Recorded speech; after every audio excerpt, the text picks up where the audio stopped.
Olá, boa tarde. A valorização do professor é a bandeira que inspira a programação da 5ª Semana da Educação de Campinas, que a Fundação FEAC realiza através do compromisso Campinas pela Educação entre os dias 3 e 7 de novembro. E esse é o tema do programa Espaço Aberto de hoje. Nós estamos ao vivo pelo canal 4 da NET e também pelo site campinas.sp.leg.br para discutir os dados levantados pelo Observatório da Educação, do compromisso Campinas pela Educação e avaliar hoje o cenário da cidade. Estão com a gente a gestora do Escritório de Projetos da FEAC, Vanessa Taufik, a consultora do Observatório de Educação, Maria Inês Fini, e a professora Tereza Cândulo, uma das vencedoras do prêmio Atitude Educação, também da FEAC. Gente, obrigada pela presença. Maria Inês, eu começo com você.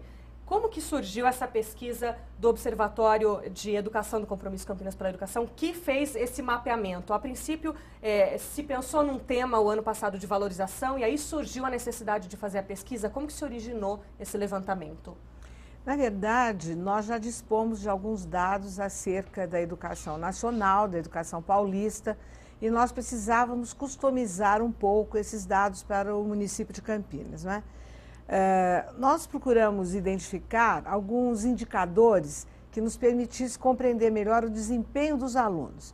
Indicadores esses relativos ao entorno da escola, não é? A família dos alunos e também a própria infraestrutura da escola. Porque, historicamente, esses fatores estão fortemente associados a mais ou menos desempenho dos alunos. Então, foi inicialmente encomendado um estudo para a Fundação SEAD, que é uma autarquia do Governo do Estado de São Paulo, que produz esse tipo de indicadores, e mais indicadores de saúde, socioeconômicos, etc., que permitiu a caracterização das escolas de Campinas, todas as escolas públicas, municipais e estaduais, cujos alunos fizeram a Prova Brasil, não é? E nesse estudo nós só pudemos dispor do resultado do desempenho de 2011, porque os de 2013 ainda não foram divulgados, e nós fizemos então uma caracterização das escolas de Campinas de acordo com esses 4 indicadores, né?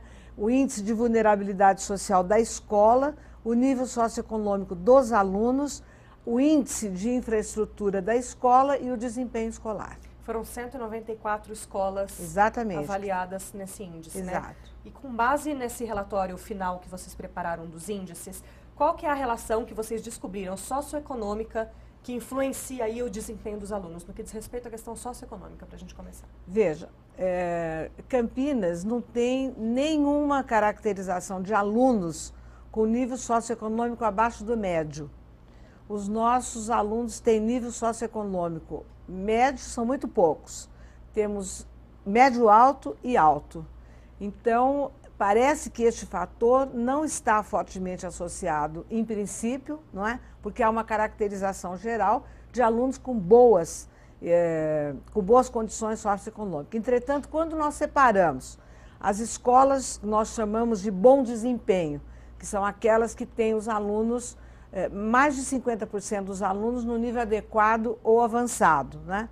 Nós percebemos que são os níveis mais altos que estão fortemente associados a esses melhores desempenhos, enquanto que o nível médio está associado às escolas de baixo desempenho, que são aquelas que têm mais de 20% de alunos no nível abaixo do básico. Tem uma explicação para isso?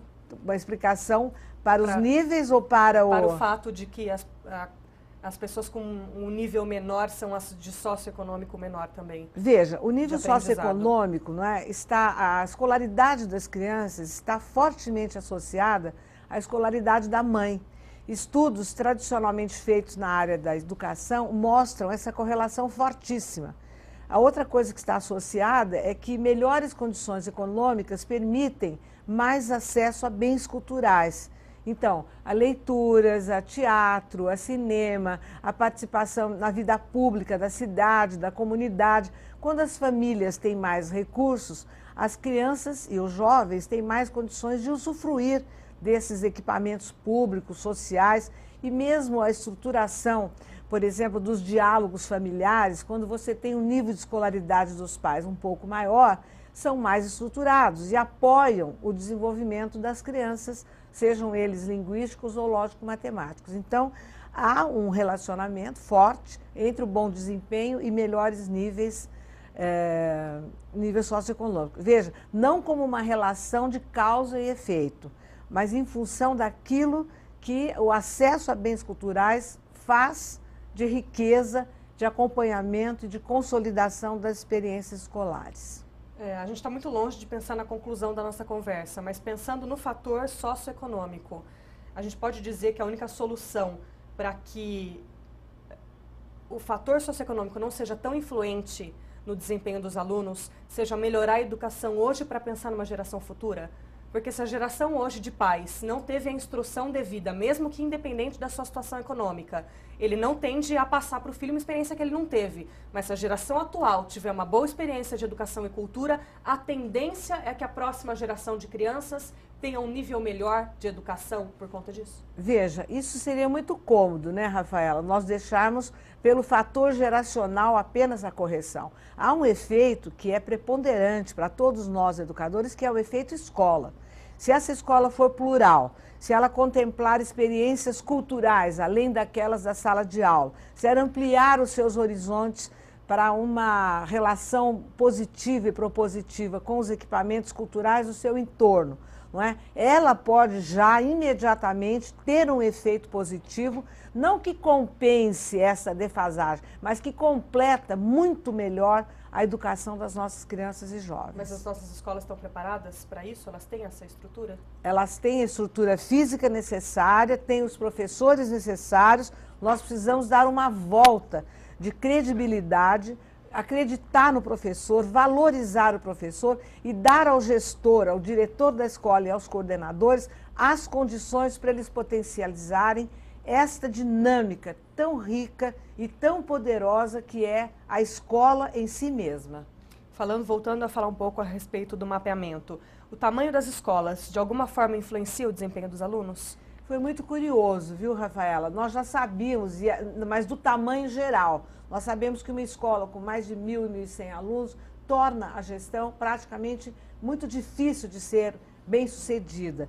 O nosso estudo mostrou que os melhores desempenhos acham-se em escolas que têm apenas um ciclo de escolarização como a sua missão. Por exemplo, aquelas que têm só do 1º ao 5º ano.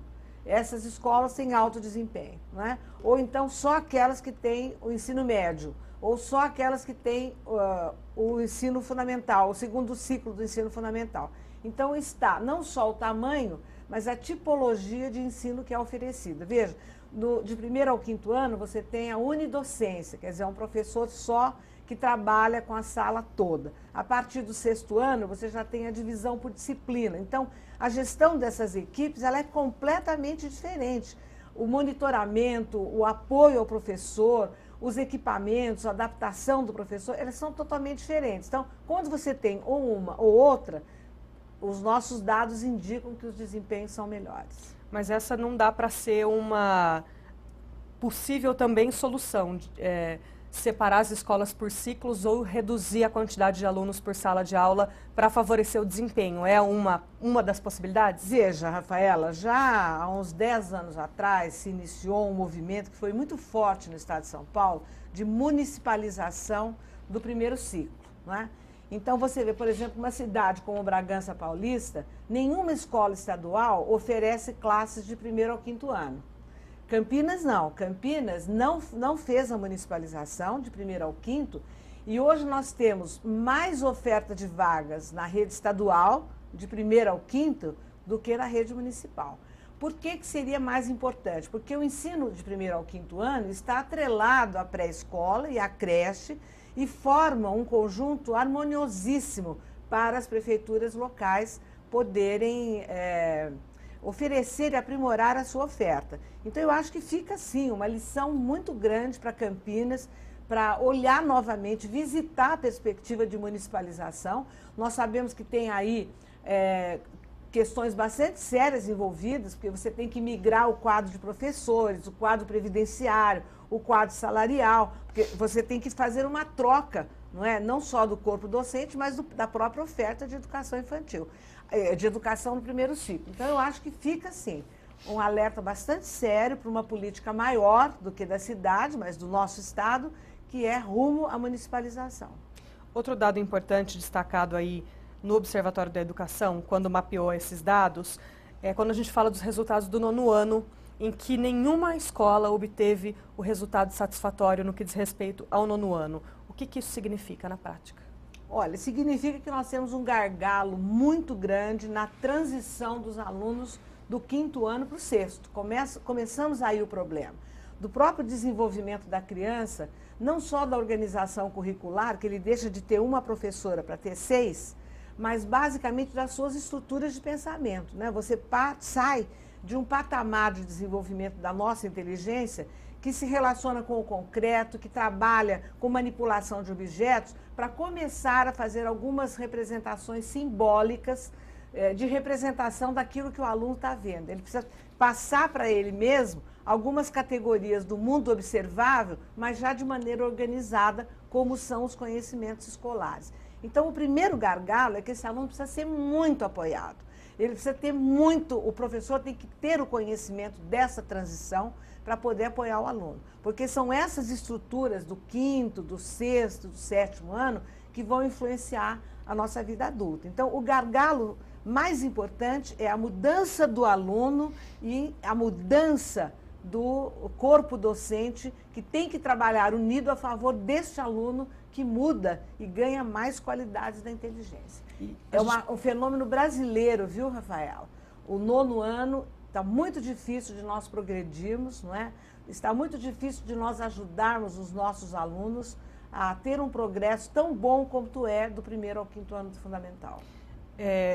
Esse resultado insatisfatório com relação ao 9º ano diz que os alunos estão deixando a escola e partindo para começar um estudo pré-vestibular, um pensamento de futuro de carreira completamente despreparados? Completamente despreparados, quer dizer, com baixíssima preparação no que diz respeito à estrutura linguística. Quer dizer, eles não estão compreendendo o que leem, não estão conseguindo traduzir aquilo que eles leem. E a gente não está falando de cultura, de nada disso, a gente está falando de alfabetização. Isso, nós estamos falando de leitura, interpretação de texto, e estamos falando das mínimas estruturas lógico-matemáticas. Por que elas são tão importantes? Porque elas organizam o nosso pensamento. Elas ajudam que a gente consiga transformar informação em conhecimento e vão dando aí, com as melhorias da nossa estrutura juvenil no ensino médio, a nossa possibilidade de pensarmos por nós mesmos. Então, essas estruturas linguísticas e lógico-matemáticas, elas são fundamentais. Por isso é que a Prova Brasil avalia essas duas modalidades, esses dois traços latentes que nós temos na nossa inteligência, que são as estruturas de comunicação e as estruturas lógicas de organização do nosso pensamento.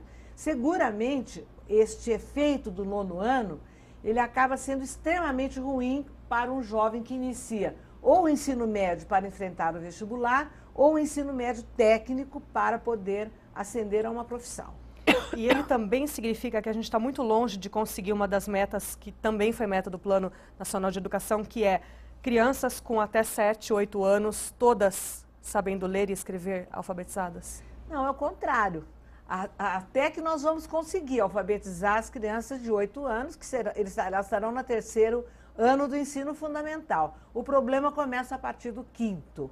Porque essa alfabetização tem que ser usada com tipologia de gêneros diferentes de textos, quer dizer, cada vez mais complexificados. Ele tem que ler um texto científico, ele tem que ler um texto histórico, de maneira gradual e interpretativa. Quer dizer, você sai do mero domínio do código linguístico e vai para uma leitura mais qualificada e mais interpretativa. E o que está faltando para a gente conseguir implementar isso na prática dentro das salas de aula? Então, Rafaela, de toda a minha vivência na educação, eu sempre acho que, veja bem, a culpa, eu não estou dizendo que a culpa do atraso é do professor, mas a chave do sucesso está na mão dele. Eu tenho certeza absoluta, plena confiança de que os nossos alunos são capazes de um desempenho muito melhor do que esse, sejam eles pobres ou ricos, de vulnerabilidade social ou não. Eu tenho certeza, uma crença inabalável de que eles são capazes. E mais do que isso, acredito que o nosso professor é capaz de fazer essa mudança. Ele precisa ser apoiado, ele precisa ter condições de trabalho, ele precisa ter uma formação inicial muito melhor do que ele tem hoje, E se não teve, tem que ter uma formação continuada que lhe dê condições para entender essa dinâmica do mundo que invadido aí pela microeletrônica que a gente está, mas está na mão do professor e do gestor ajudar esses alunos a mudarem de patamar. Eu acredito nisso. Esse é o programa Espaço Aberto. Nós estamos ao vivo pelo canal 4 da NET. Nós vamos a um breve intervalo. Estamos conversando a respeito da 5ª Semana da Educação, que é realizada pelo Compromisso Campinas pela Educação da Fundação FEAC. Nós vamos ao intervalo e na volta voltamos para discutir a valorização do professor, que é o tema, o eixo principal da 5ª Semana, que começa na segunda-feira. Até já!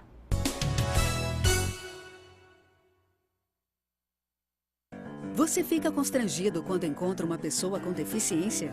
Então, está na hora de mudar. Deficiência não é doença e essas dicas são para você. Ao encontrar uma pessoa cega, toque em seu braço e se apresente antes de começar a conversa. Para caminhar, coloque a mão da pessoa cega no seu ombro ou no cotovelo dobrado. Deixe que ela acompanhe o seu corpo e avise com antecedência sobre a existência de barreiras. Nunca faça carinho ou dê alimentos ao cão-guia. Ele está trabalhando para o cego e não pode ser distraído. O cão-guia também pode entrar em qualquer ambiente público. É um direito garantido por lei. Cidadania é saber conviver com as diferenças.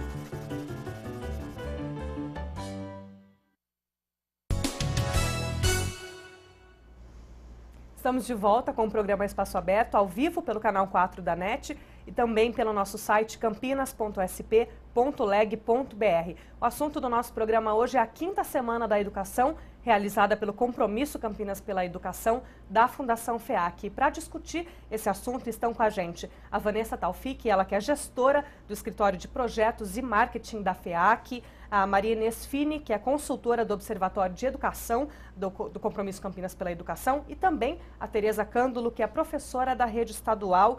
E a gente volta agora para falar um pouco da valorização do professor, que é o eixo, o tema principal que será discutido na 5ª Semana, que acontece de 3 a 7 de novembro aqui em Campinas. O tema escolhido foi a valorização do professor.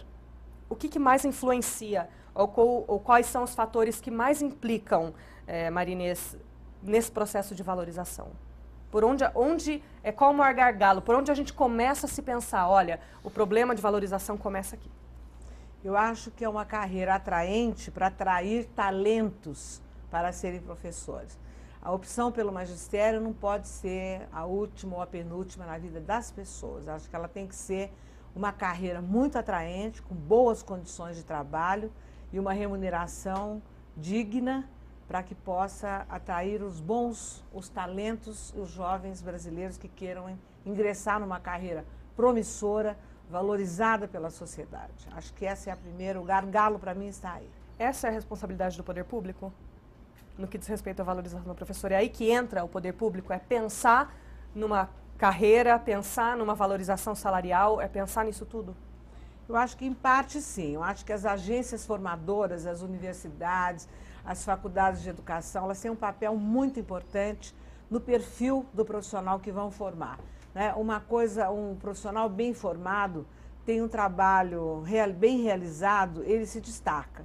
Então, o conjunto dos nossos professores merece uma formação inicial muito boa. Eu acho que ao lado dos órgãos públicos que estruturam uma boa carreira, com boas condições de trabalho, que não é só o salário, você tem que ter uma carga horária digna, uma jornada que te permita planejar, estudar, reunir-se com os colegas. Hoje nós temos estudos que mostram a permanência dessa equipe que amadurece junto. Eu acho que são condições de trabalho que não são só o salário, viu, Rafael? O salário é parte da condição e parte do reconhecimento. Mas as condições de trabalho também têm que ser muito revistas. A infraestrutura das escolas contribui muito para isso. Professor, ter instrumentos para dar aulas melhores. Olha, eu já vi muito heroísmo por aí, né? E eu costumo dizer que tecnologia não é pedagogia. Se você tiver um professor bem formado, com condições mínimas de higiene, de lazer para os alunos, ele é o fator mais importante, né? E as escolas de Campinas, todas elas têm pelo menos uma infraestrutura básica. Então, não é por aí que nós devemos enxergar o desempenho dos nossos alunos. Agora, Seguramente o professor tem que ter uma sala com computadores, uma sala para ele descansar, uma boa biblioteca e, acima de tudo, uma liderança da direção, uma liderança pedagógica que incentive esse crescimento no decorrer da carreira. Tereza, essa é a sensação que você tem como professora da rede? O que hoje mais implica na falta de valorização? O que mais está pegando hoje para o professor no que diz respeito à valorização? Bom, nós no estado de São Paulo, a gente tem um currículo novo, que é um currículo muito interessante, muito bom, mas tem algumas coisas que, na minha visão como professora, que não sou pedagoga, minha formação é toda em português, letras, tem algumas coisas que às vezes se contradizem, porque a gente tem na sala de aula uma heterogeneidade muito grande. Então, você não pode homogeneizar o seu ensino, você tem que ver quais são os seus alunos, o que você tem que dar, e você tem que ter essa autoria da sua aula. Você não vai dar a mesma aula em todas as salas, você vai usar o material, você vai adaptar para que aquele aluno, de fato, possa fazer um estudo significativo para a vida dele. E por conta disso, você de fato tem que usar da sua autoria, você vai criar um material. Eu normalmente utilizo, por exemplo, livro didático, caderno de aluno, essas coisas, eu nunca sigo a ordem que ele está. Os alunos perguntam, mas por quê? Porque eu não estou sendo usada por esse livro, estou usando ele. E aí você usa em função dos alunos. Por conta disso, uma coisa que é extremamente necessária, por exemplo, a lei do piso, que é o professor ter 30% pago em casa, para ele planejar isso, porque você tem que praticamente fabricar, adaptar o material didático. Não só por conta de que você tem essa heterogeneidade, mas por um fator geracional. Os nossos alunos hoje, até essa questão do aluno do 9º ano, o que acontece e tudo mais, a gente percebe, por exemplo, quando eles chegam, eu dou aula de 6º a 9º ano, quando eles chegam no 9º ano, eles estão com uma disposição para estudar. No 7º muda, no 8º muda mais ainda. E aí no 9º já é outra. Mas o 7º e o 8º são 2 anos de transição que às vezes o aluno se perde ali. Então, essas gerações atuais, que é a geração que nasceu com o computador, que tem o smartphone, que tem o WhatsApp e tudo isso, é uma geração que amadurece de maneira diferente de quando nós fomos mais jovens. Então, eles têm uma capacidade de abstração menor, por conta de um amadurecimento mais lento. Eles têm um imediatismo nas coisas muito grande. E eles usam linguagens diferentes. Eu, como professora de português, vejo muito isso e eu não posso ficar por fora disso. Então, por exemplo, se o aluno está usando o WhatsApp, o Facebook, o internetês, bom, isso é uma linguagem que é uma modalidade, uma variedade do português reconhecida atualmente. Hoje em dia as pessoas não usam mais o telefone, elas usam o WhatsApp.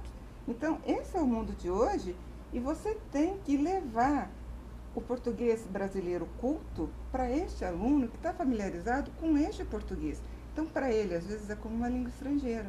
E, às vezes, o aluno que vem de uma família que não é letrada, que não tem os bens culturais ali de acesso para a criança, ela vem carregando isso desde o Fundamental 1 e isso vai aparecer no Fundamental 2.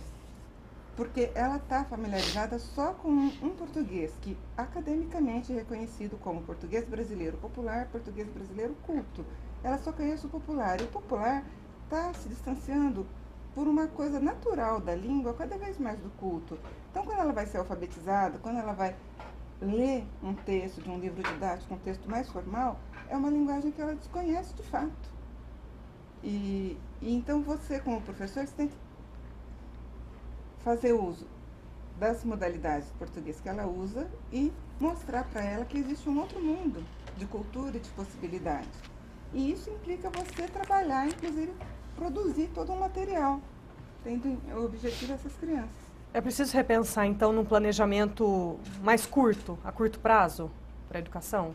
Quando a gente vai pensar, vamos fazer o planejamento desse ano. Tem que ser uma coisa muito específica, não dá para você pensar, não, vamos fazer um planejamento para os próximos 5 anos, todo 9º ano, nos próximos 5, vai seguir esse planejamento. Muda muito, o ciclo muda. Muda muito, eu acho que muda muito, muda o tempo todo. A cada ano os alunos vêm diferentes e é preciso ter mesmo um olhar muito sensibilizado para os alunos. Porque cada geração é diferente e dentro da sala de aula você tem uma heterogeneidade diferente também.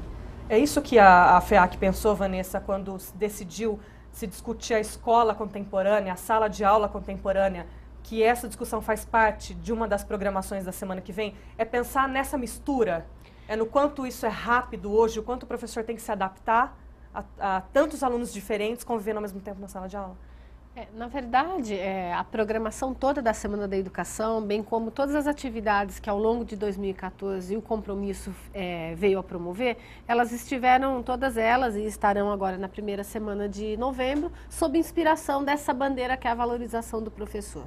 E falar da valorização do professor implica em questões ligadas à gestão dessa carreira, à formação desse professor, à gestão da sala de aula, que está sob responsabilidade desse docente, ao seu plano de carreira, aos alunos que hoje são, né, quer dizer, a gente está numa sociedade acelerada, de constante mutação, e esses alunos não são diferentes, e o professor é aquela figura central que vai lidar com esse aluno, que vai fazer a gestão da sala de aula, e que tudo isso precisa ser discutido.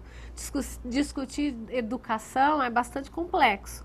E a valorização do professor, embora seja aí, um tema ao qual a FEAC e o Compromisso Campinas pela Educação tem se dedicado, mais interessante ainda, dentro de um processo democrático, é uma temática que foi eleita pelos próprios frequentadores da Semana da Educação 2013. Então, também falar, né, estarmos sob influência da valorização do professor enquanto uma bandeira, enquanto um tema-chave, é algo que a sociedade pediu.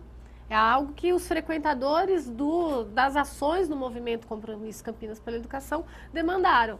E aí, de fato, a programação da semana, na primeira semana de novembro, ela está sob forte influência. E aí vamos falar do professor numa escola contemporânea, vamos falar de práticas diferenciadas que estão acontecendo, sim, em todo o território nacional. Haverá uma noite que a gente vai exibir um documentário que se chama Quando Sinto Que Já Sei, que justamente reúne diversas experiências de projetos em escolas públicas que mostram que práticas diferenciadas, como falou a professora Marinês, essa coisa até de um certo heroísmo, mas uma criatividade que depende desse professor também. Há toda uma questão de sistema, assim, que precisa ser discutida, que merece a atenção e uma atenção emergencial. Mas há práticas também diferenciadas em sala de aula, projetos diferenciados que são fruto da criatividade, da paixão pela docência também, né, da disposição das pessoas em fazer uma educação pública de qualidade.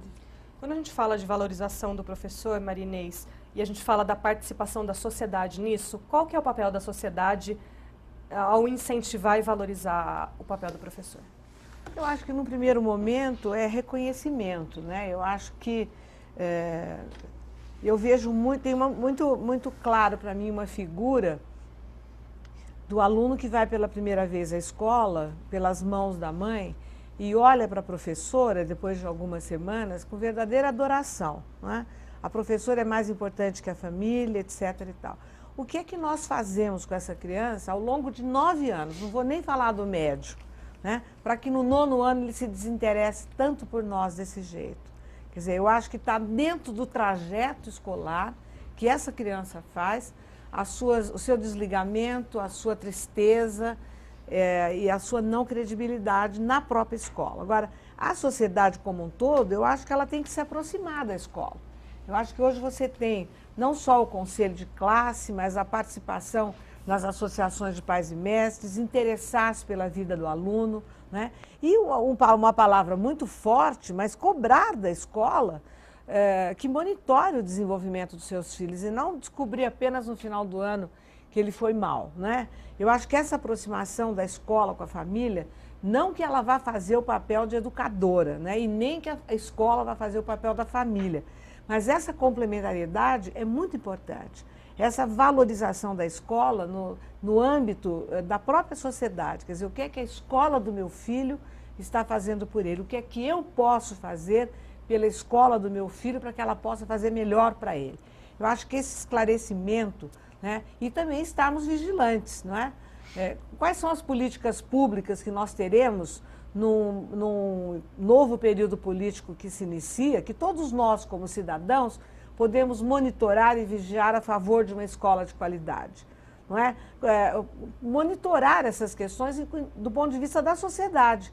Quer dizer, quais são os recursos que são alocados, como é que eles privilegiam cada escola em particular, todas elas em conjunto, não é? Porque se você precisa planejar o cotidiano escolar por semana, por mês ou por ano, as políticas públicas têm uma intencionalidade de período de gestão de governo que precisam ser claras para a sociedade, não é? Eu acho que o papel da sociedade hoje é esse. Nós queremos saber quais serão as macropolíticas educacionais que o Brasil vai estar vivendo nos próximos 4 anos. E assim em todos os níveis de governo. Eu acho que o papel da sociedade civil organizada é muito importante para valorizar a educação dos nossos filhos. Tereza, como que o próprio profissional, o próprio professor pode melhorar essa questão da valorização? O que ele tem que fazer por ele mesmo? Ou que influência ele tem que exercer para que a figura dele seja mais valorizada? A gente viu no começo do ano situações dramáticas de violência em sala de aula, entre alunos, entre meninas e de alunos agredindo professores. Acho que isso envolve o que a Maria Inês falou, que a figura do professor foi deixada de lado, não se olha mais para o professor com tanto respeito e não se entende mais a função tão primordial que ele exercia na sua vida, já não se vê mais desse jeito. Como que o professor recupera o papel dele na sociedade? Como fazer com que o aluno olhe para você como ele olhava 20 anos atrás? Então, olha, para mim é uma questão um pouco complexa, porque eu tenho que separar um pouco a minha experiência pessoal de uma visão geral. Porque eu, pessoalmente, não tenho problema normalmente com os alunos, nunca tenho, porque para mim a opção para dar aula foi uma opção clara, consciente, da qual eu nunca me arrependi, porque eu gosto muito, muito, e gosto das crianças em si. E uma coisa que eu sempre fiz, eu enxergo eles como pessoas. Não enxergo simplesmente aluno, é da escola, não é da escola. Enxergo como pessoa, independentemente da origem, de onde ele vem, de como ele é e dos gostos dele. E dessa maneira eu consigo respeitar e chegar até o que ele é. Mas aí talvez se trate de uma sensibilidade pessoal minha. Porque automaticamente, ao fazer isso, o aluno também faz isso comigo. Então ele acaba tendo um vínculo de amizade, de respeito comigo. Mas isso é uma coisa extremamente delicada de ser feita, porque a gente fica em cima de uma linha, em cima da corda bamba. Porque, por um lado, você tem o Estatuto da Criança e do Adolescente, que é uma conquista maravilhosa, porém, que às vezes é utilizada de maneira estranha por certos atores sociais, digamos assim. Porque eu tenho ali um aluno, mas teoricamente eu não posso relar nele. Mas às vezes ele está chorando e eu quero dar um abraço. Então, eu posso ou não posso dar um abraço no aluno? Enfim, você não pode impessoalizar as relações dessa maneira. Não é possível, porque a educação é uma coisa extremamente afetuosa. Então, que a gente chamava a professora de tia, né? Quando era pequena. Eles ainda chamam. Às vezes eles chamam a gente. No 9º ano, às vezes escapa a tia, escapa a mãe, escapa a avó, às vezes, assim, é muito engraçado. Eles têm essa... Enfim, então, há ali uma relação de afeto, porque, olha só, às vezes... nós, professores, somos os adultos com quem essas crianças passam a maior parte do tempo. Eles não passam um tempo tão grande com os pais. Então, a gente acaba sendo referência. Então, muitas vezes eu vejo que nas crianças há essa relação de respeito e, às vezes, nos familiares não há. Agora, tem um outro valor aí, que é um tipo de valor estranho, que está em algumas esferas sociais, não é em todas. Que é assim, as meninas gostam do menino que é mais malandro, porque ele vai se dar bem. E aí, então, o professor, olha só, isso não é uma opinião minha, estou repassando o que os alunos dizem. Eles falam assim, porque você é professor, você não ganha nada, meu pai vende não sei o quê, no semáforo ganha mais que você, eles riem na nossa cara. Então, assim, é uma coisa estranha, não é a minha visão, mas eu já vi mais de uma vez testemunhos de aluno fazendo isso. Então, tem um valor aí que não é o valor mais de o que é cultura, o que é humanismo, o que é uma sociedade boa para todos. Tem um valor mercantil muito grande, que é uma coisa que tem na nossa sociedade atual, mas que denota justamente uma falta de cultura, uma falta de educação, porque não deveria ser o valor primordial. Então existe isso, mas existe uma valorização também. Os meus alunos, eu tenho plena confiança que eles me valorizam, e eu sou muito feliz, trabalho numa escola que também é uma excelente escola, os meus alunos, eu vejo sempre, eles têm potencial, assim, então o que você tem é que mostrar os potenciais. E uma coisa que eu acho que todo professor, talvez para melhorar a sua prática, é acreditar em si mesmo e na autoria da sua aula. Acho que o professor não pode abrir mão dessa autoria, porque ele está ali direto com os alunos. Ele sabe, ele passa 6 horas por dia com os alunos. Ele sabe quem está ali com ele e o que esse aluno precisa. Então, assim, não se pode abrir mão disso. É claro, você vai seguir um currículo, você vai seguir uma orientação, porque, enfim, você não está sozinho no mar nadando. Ninguém quer estar, na verdade. Mas você tem que ter essa mínima liberdade, porque é você que está ali, vendo quem está ali com você. Esse é o programa Espaço Aberto, nós vamos a um breve intervalo. Mas na volta, a gente volta com a Tereza Cândulo contando como foi, baseado nessa experiência que ela contou agora, que ela chegou a ganhar o prêmio Atitude Educação, um prêmio dado pela FEAC também como reconhecimento a ações diferenciadas de professores em sala de aula com seus alunos. Nós estamos ao vivo pelo canal 4 da NET, tratando da 5ª Semana da Educação, que é realizada pelo compromisso Campinas pela Educação da Fundação FEAC. Vamos ao intervalo então e voltamos em instantes. Até já!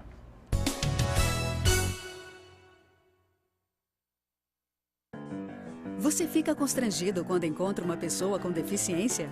Então, está na hora de mudar. Deficiência não é doença e essas dicas são para você. Ao caminhar com uma pessoa que tem deficiência física, procure acompanhar o passo dela. Mantenha muletas ou bengalas sempre próximas. Se presenciar um tombo, ofereça ajuda, mas antes pergunte como fazer. E ao planejar um passeio, verifique antes se existem barreiras que possam impedir a passagem do cadeirante, como escadas e banheiros não adaptados. Se o local não estiver preparado para receber um deficiente, recomende ao proprietário que faça as adaptações. Cidadania é saber conviver com as diferenças.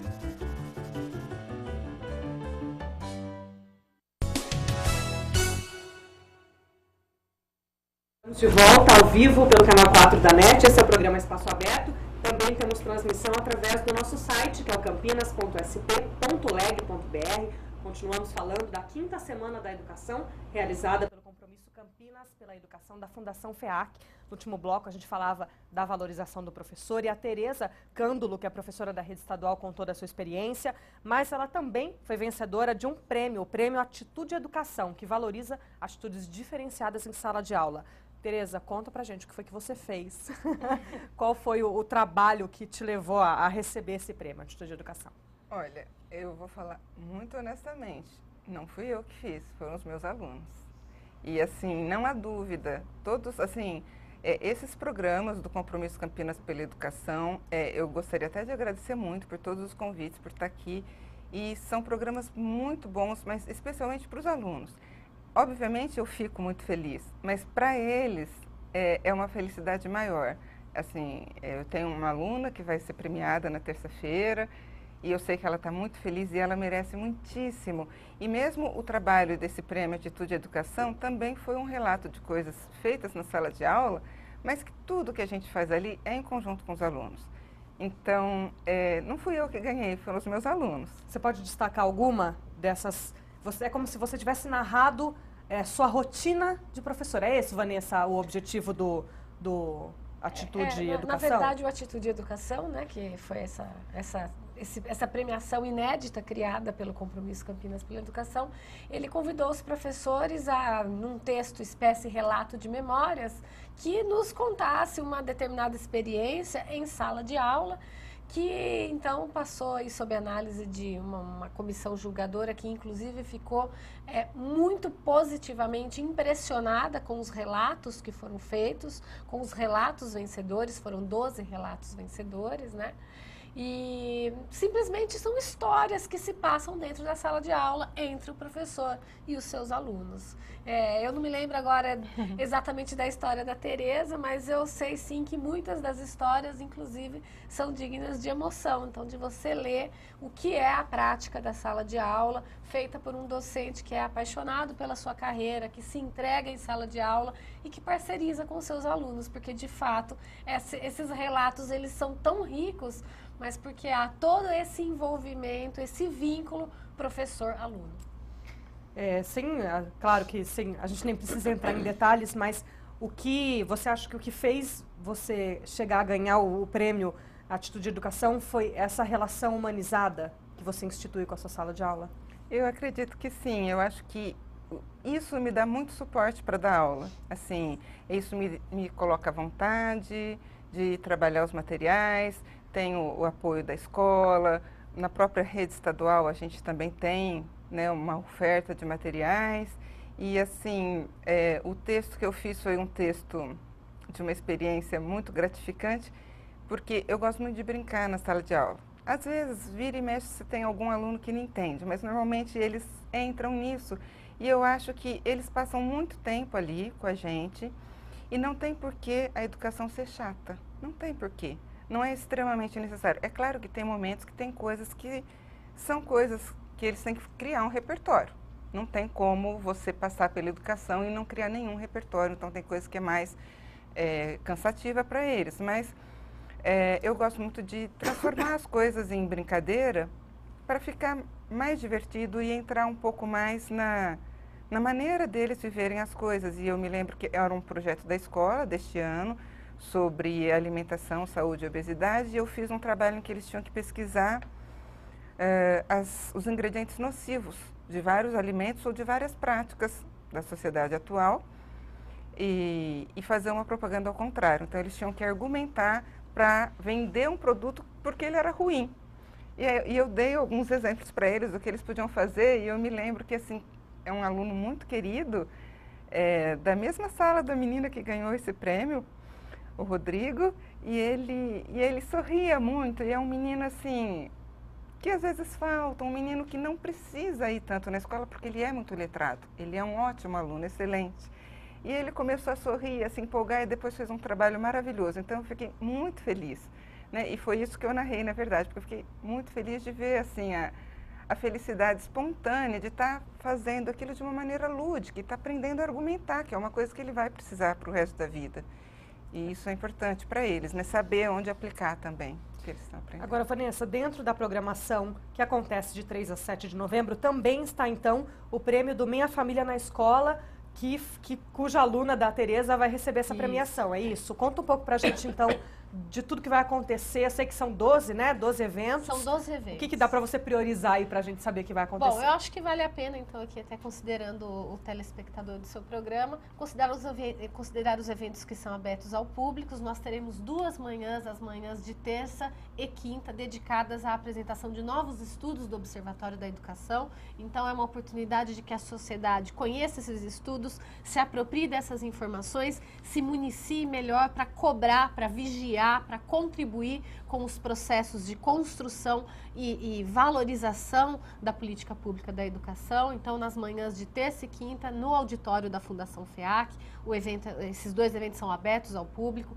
Há ainda 3 oficinas especialmente pensadas para educadores, nas tardes de terça, quarta e quinta, então 4, 5 e 6, também na sede da FEAC. Então, uma delas na quarta-feira é sobre neurociência. A oficina de terça-feira são as questões dos relacionamentos interpessoais no ambiente escolar. E a oficina de quinta-feira é dedicada à educação infantil. Então, são 3 momentos aí especialmente planejados para educadores. Há ainda, na noite de terça-feira, a cerimônia do Minha Família na Escola. Os vencedores já estão identificados, são 18 alunos, mas nesse momento eles serão publicamente, né, reconhecidos. É uma cerimônia muito gostosa, porque reúne os estudantes, suas famílias, os seus professores orientadores, os representantes das escolas nas quais eles estão matriculados. Então, é uma grande confraternização que o Minha Família na Escola, só para a gente poder esclarecer um pouquinho, o Minha Família na Escola visa exatamente valorizar a presença e a participação da família na vida estudantil, que é aquilo que a Marinês já disse, que quando a gente fala de uma sociedade valorizando o professor, é uma sociedade que se envolve na educação do seu filho. Então, é uma das formas de o Minha Família na Escola é um concurso de redação direcionado a estudantes das redes públicas de ensino municipal e estadual, alunos dos 5º e 9º anos. Então, o fim do 1º ciclo e o fim do 2º ciclo do ensino fundamental. E o concurso justamente convida o aluno a dialogar com a sua família sobre a importância dessa participação. E esse ano, inclusive, o concurso trouxe um subtema que dizia o seguinte: para minha família, por que meus professores são importantes? Então também o aluno foi aí provocado a conversar com a sua família também sobre como a família vê a figura do professor. Nós tivemos esse ano 1.400 redações inscritas, batendo o número do ano passado, que foram 800 trabalhos. Então a gente percebe que também as escolas estão envolvidas, as famílias estão dispostas, os estudantes estão dispostos. E na noite do dia 4 de novembro, numa cerimônia reservada a convidados, esse momento aí de valorização. E além desse momento, os alunos são premiados na ocasião, eles também ganham, né, e todo mundo que frequenta o evento, uma coletânea de todas as redações vencedoras. Então também a gente perpetua esse trabalho nessa publicação que é distribuída gratuitamente a todos. Na noite de quarta-feira, no dia 6, como eu já coloquei, nós temos a exibição do documentário Quando Sinto Que Já Sei. Acho que vale a pena. Depois da exibição do documentário, haverá uma roda de conversa que vai ser mediada pela Thelma Vinha, que é professora na Unicamp, uma grande referência aqui local, que é muito valorizada e reconhecida pelos professores. No SESC, né, esse evento? Esse evento é no SESI, no Teatro do SESI Amoreiras, na quarta-feira à noite. E também no Teatro do SESI Amoreiras, na manhã de quarta-feira, do dia 5, nós temos o lançamento da segunda edição do projeto FEAC na escola, que é um projeto próprio da FEAC, que a FEAC desenvolve de apoio técnico e financeiro a escolas da rede pública estadual de Campinas. Já tivemos uma primeira experiência e vamos agora abrir a oportunidade para um novo grupo de escolas que venham a ingressar em 2015 na iniciativa. Nessa mesma ocasião, uma palestra com o Cipriano Lucchesi, sobre a importância da educação pública, das escolas, no nosso contexto atual.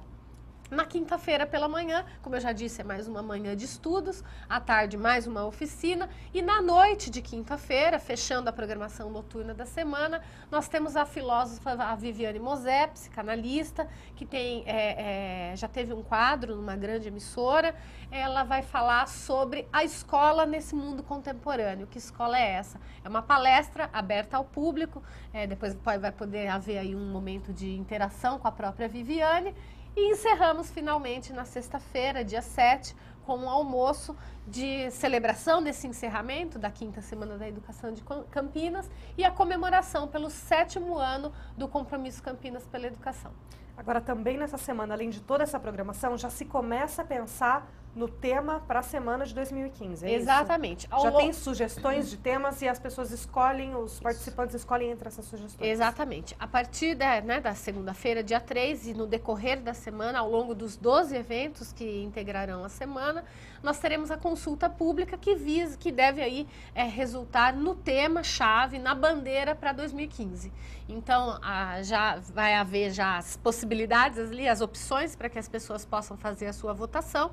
Essa votação vai acontecer em todos os eventos, mas também acontece no site da Semana da Educação, que é o www.semanadaeducação, sem a cedilha e sem o tio, .org.br. Lá também todo internauta vai poder contribuir e nos ajudar a pensar qual será, a definir qual será o tema-chave 2015 que vai nortear toda a agenda de trabalho do Compromisso Campinas pela Educação. O tema, Marina, escolhido para 2015 também vai nortear as próximas pesquisas do Observatório da Educação, como que vão ser escolhidos, o que tem aí de preparado e que vai ser estudado ainda pelo Observatório. Olha, dando continuidade a esse estudo que o SEADES fez e mais uma análise mais aprofundada da caracterização de Campinas, muitas coisas estão previstas para o Observatório para o ano que vem. Como a FEAC tem uma participação significativa no Fórum de Educação de Campinas, que está elaborando agora uma comissão provisória, o Plano Municipal de Educação, a FEAC se ofereceu para encomendar um estudo para fazer um diagnóstico da situação bem completo que vai integrar o plano municipal. Então, o Observatório vai municiar esta equipe, essa comissão provisória, sempre que formos demandados para além do diagnóstico. Além disso, deste estudo que fizemos esse ano, Rafaela, algumas escolas despontaram de maneira muito significativa. Por exemplo, nós temos uma escola de altíssima vulnerabilidade com alto desempenho. Então, nós queremos fazer um estudo mais aprofundado dessa escola e, para isso, vamos contar com professores e alunos do programa de mestrado da PUC de Campinas. O outro estudo do diagnóstico vai ser feito por pesquisadores do Núcleo de Políticas Públicas. E nós estamos assim, bastante empenhados, né? Os 4 temas que estão sendo votados são extremamente significativos e o trabalho do observatório é, de fato, apoiar uma maior compreensão do desempenho dos alunos.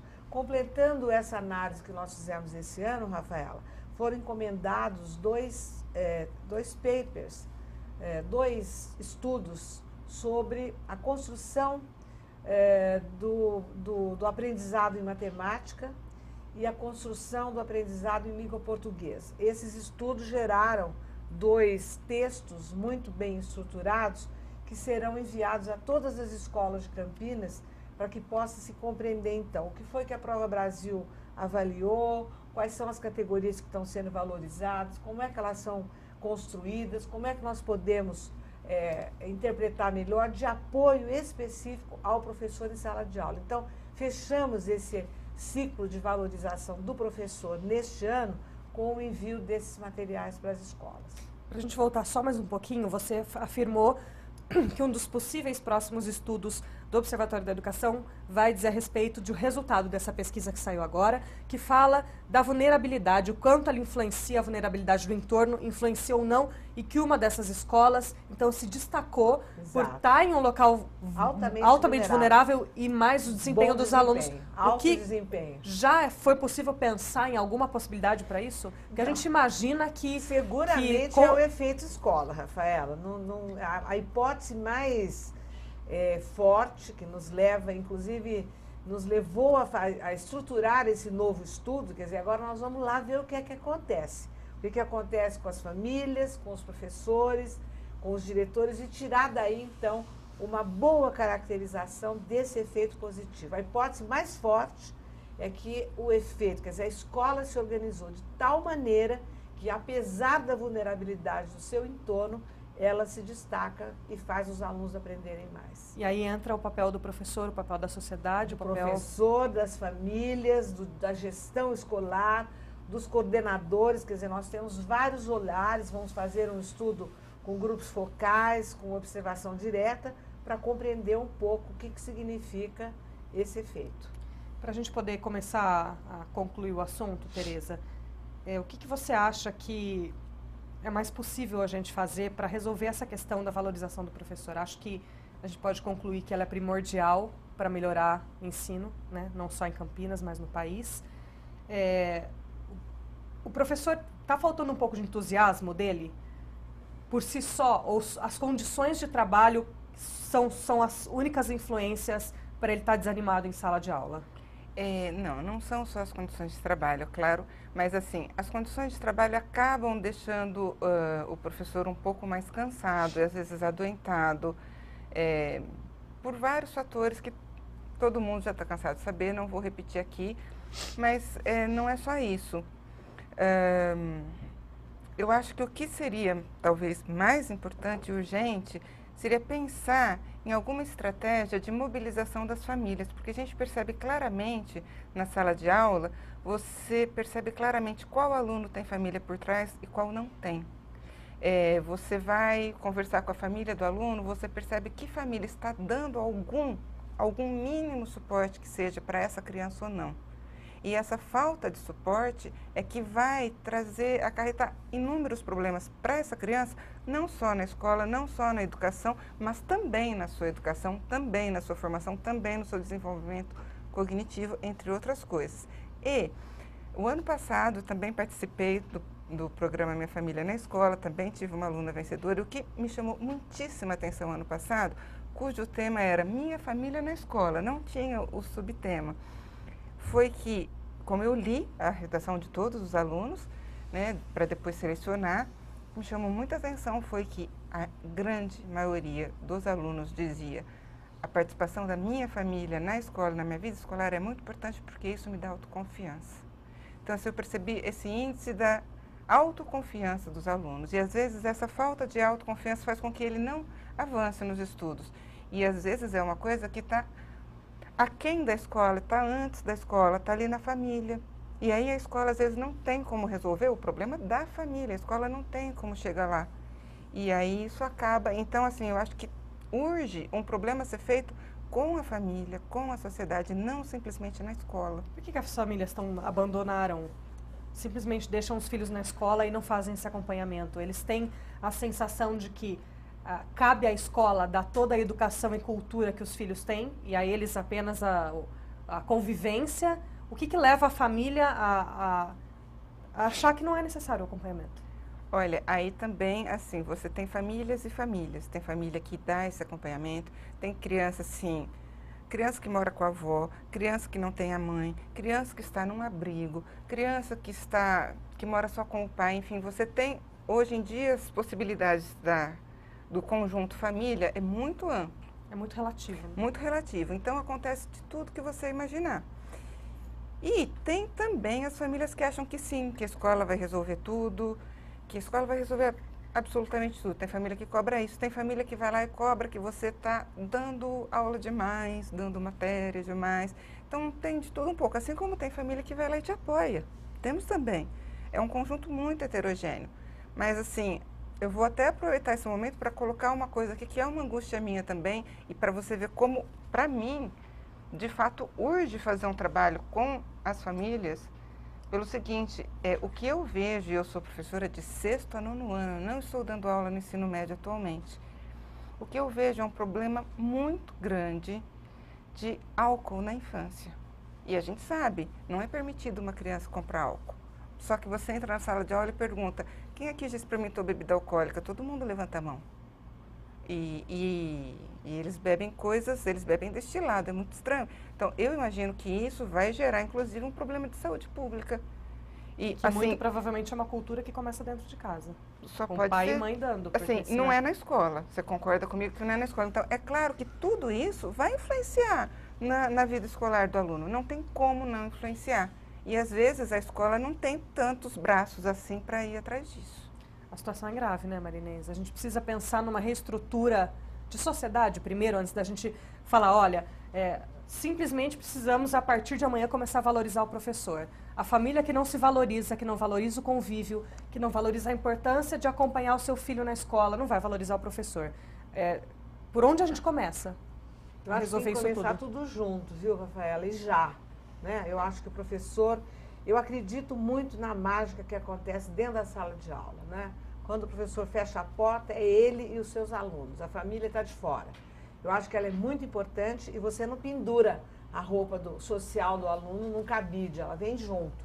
Mas eu acredito muito que se a gente apoiar o professor, dar mais condições de trabalho, para ele planejar, para ele estudar, para suprir a falha da formação inicial que ele teve, para ele poder ter uma autoria no seu plano de trabalho, que a maioria dos professores não tem, né? Eu acho que as condições de trabalho, boa formação sólida, eu acho que são importantes. É muito importante que o diretor da escola tenha um papel de condução pedagógica da sua equipe. Ele não é só um mero administrador de finanças ou do estatuto físico das instalações, né? Eu acho que ele tem que se envolver e é ele que faz esse chamamento para as famílias dos alunos. É ele que lidera essa comunicação com a família, com o entorno, com os equipamentos sociais do bairro. Quer dizer, essa relação com a comunidade não é só a escola e a família. Ela tem o parque, ela tem a quadra, ela tem o comércio local. Quer dizer, a escola tem que ser uma escola aberta, olhando para o entorno dos alunos, para aquele homem que vende a bebida, para o policial que toma conta do policiamento, que não chama o traficante. Quer dizer, nós temos que ter esse olhar. A escola é esse tipo. Para muitas das nossas crianças, a escola de fato será o único ambiente estruturado com o qual eles vão conviver. Seja por defasagens na organização familiar, seja pela própria estrutura social que os cerca. Então, eu acho que a gente tem que acreditar no potencial da escola. Ela é uma instituição forte.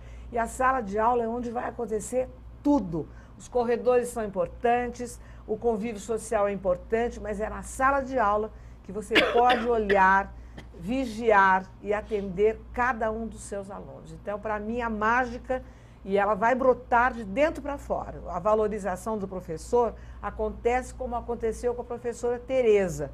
Foi o trabalho que ela fez dentro da sala de aula que brotou para fora da sala de aula e mostra para Campinas uma professora que hoje é vitoriosa entre tantas. Então, eu acredito que é lá que tudo começa. Esse é o programa Espaço Aberto. Nós estamos caminhando para o fim do programa. Eu quero lembrar você que nosso assunto de hoje foi a 5ª Semana da Educação, ela que é um projeto do Compromisso Campinas pela Educação da Fundação FEAC. Semana essa que acontece de 3 a 7 de novembro, ou seja, segunda-feira agora, a programação já começa. Você que não conseguiu assistir o nosso programa inteiro e quiser conferir a programação e em qual delas você pode se envolver, pode acessar o site que é Semana da Educação, Educacau, na verdade, sem acento, .org.br, ou também pode conseguir informações através do telefone da FEAC, que é o 3794-3512. Vanessa, obrigada pelas informações. Agradeço a oportunidade e convido mais uma vez a todos para que prestigiem o calendário de eventos da 5ª Semana da Educação de Campinas. Obrigada. Tereza, obrigada. Obrigada, professora. Parabéns pela premiação. Eu que agradeço. Obrigada pela presença. Eu que agradeço a vocês, a toda a estrutura e aos alunos também. Obrigada. Obrigada, Maria Inês, pela presença. Esse foi o programa Espaço Aberto. Você continua, então, com a nossa programação, a programação da TV Câmara. Lembrando que você que também não conseguiu assistir a nossa programação toda hoje, confere a partir de segunda-feira no nosso canal no YouTube, o TV Câmara Campinas. Não só o Espaço Aberto, mas toda a programação da TV Câmara. Até a próxima.